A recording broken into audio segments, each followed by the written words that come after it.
Ladies and gentlemen, I welcome you to my session. Today's session is highly important for you in multiple ways. I'm going to talk about the differences that you might have observed between British English and American English. Today's topic is British English and American English. So that means you are going to talk about English versions that actually makes what makes British English different from American English. It's not so easy to define such things, but I do have authentic sources on the basis of what I can say that what makes British English different from American English. Let us start the discussion. I warmly welcome you once again. Let us start. First parameter here is present perfect and past simple. As in, when you try to go through some content written by the British authors, you must have observed that Britishers prefer to talk about past events in present perfect, especially when they are relevant to present. Especially when they are relevant to present. For example, I have taken tea. I have taken tea. It's a past event that has already ended, but I'm going to link it with present, and it is relevant to me in present. That's a reason. But in case of American English, they will straightforwardly be using past simple, or we can say that they will be using past indefinite. So an American speaker will say that I took tea, whereas the Britisher has said that I have taken tea. But both are the past events in both the cases. So that means if I'm using present perfect in some way to define a past event that has already ended and it is relevant to me in present, then I shall be using present perfect if I'm following British English version. Next parameter here is verb forms with collective nouns. Collective nouns, that means group of things, group of people.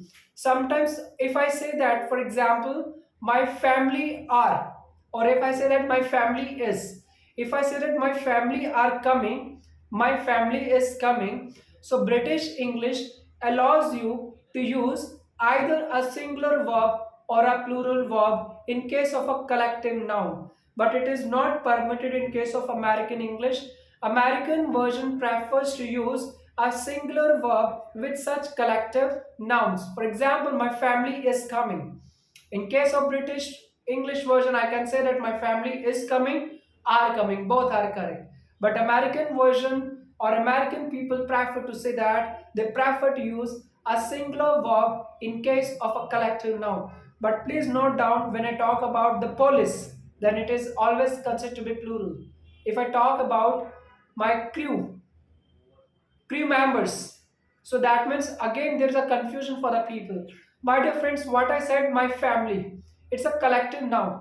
In case of collective noun, you need to be specific. You can use only is, you can use only a singular verb in case of American English, or you can use either a singular verb or a plural verb in case of British English version. I hope it is clear to you.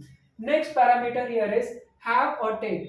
If I say that let me go and have a shower, let me go and have a shower, so this is a British version. In British English, the Britishers prefer to use both the words have or take, whereas Americans follow a word take strictly. For example, let me take rest, let me take a shower. This is American English. In case of British, I can use either have or take. Let me have a shower, like that. Is it clear? So that means you are using either have or take in case of British version, but you are using only take in case of American version. So that means this is a preference of the words. I'm just saying you American speakers prefer to use take, they do not prefer to use have. But Britishers accept both, they can use both the words either have or take.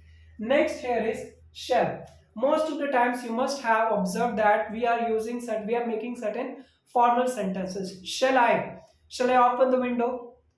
Am I right? Shall I occupy the seat? But American speakers will avoid using shall I. They will be saying should I, can I. So such words will automatically be used by them. They are frequently used by them.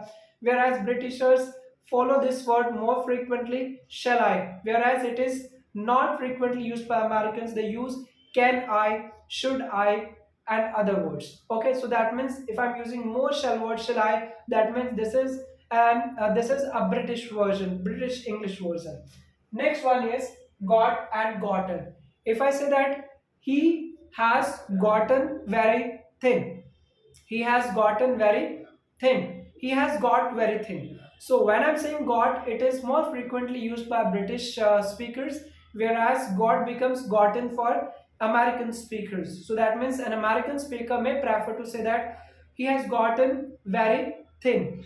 A Britisher will say that he has got very thin. So I have discussed with you 5 areas, what these 5 areas, these 5 perspectives, these 5 aspects will help you certainly to define, to identify whether this is an American English version or British English version. I hope you must have learned a lot from this session. Thank you so much for watching this video. We shall be meeting again in the upcoming videos. Thanks a lot.